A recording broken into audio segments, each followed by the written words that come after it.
Hi everyone, this is DM Yeknom again. This time we're going to take a look at the Paladin class in AD&D 2nd edition. The simplest way to describe the Paladin is to say that they are a holy knight, and while this isn't entirely accurate, it's not entirely wrong either.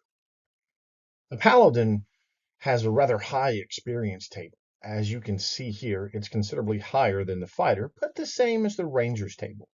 A paladin also rolls a 10-sided die for hit points for their first 9 levels, and every level after 9 they gain 3 additional hit points. Paladins are immune to disease. They can heal damage by laying upon hands.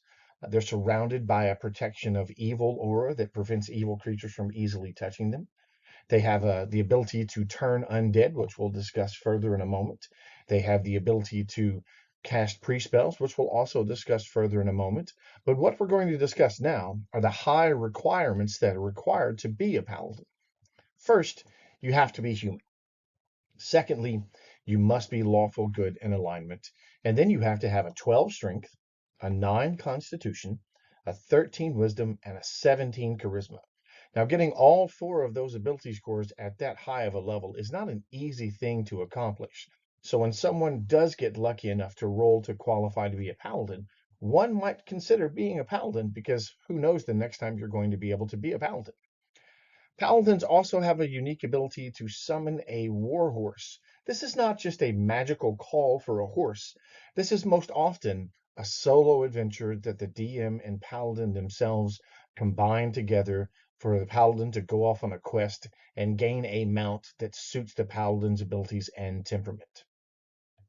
Now, a Paladin has the same THAC0 as other warriors, meaning that their THAC0 decreases 1 point per level, making them excellent in melee and in ranged combat.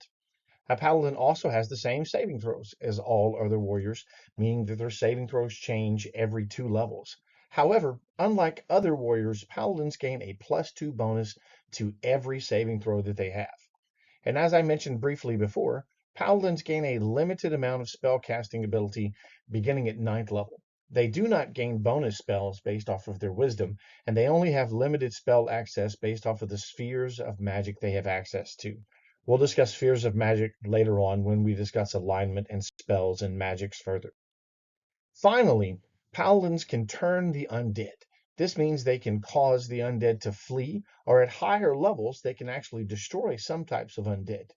Free-willed and intelligent undead and fiends are never outright destroyed, but they can be forced to turn away from a paladin. Paladins gain this ability at 3rd level. It's similar to the ability that many priests and all clerics have, although they don't gain it until 3rd level, where clerics gain this at 1st level. That's it for the Paladin class. This has been DM Yeknom with another class from AD&D. Please like, subscribe, and share the video and comment on it if you have thoughts that you'd like to share.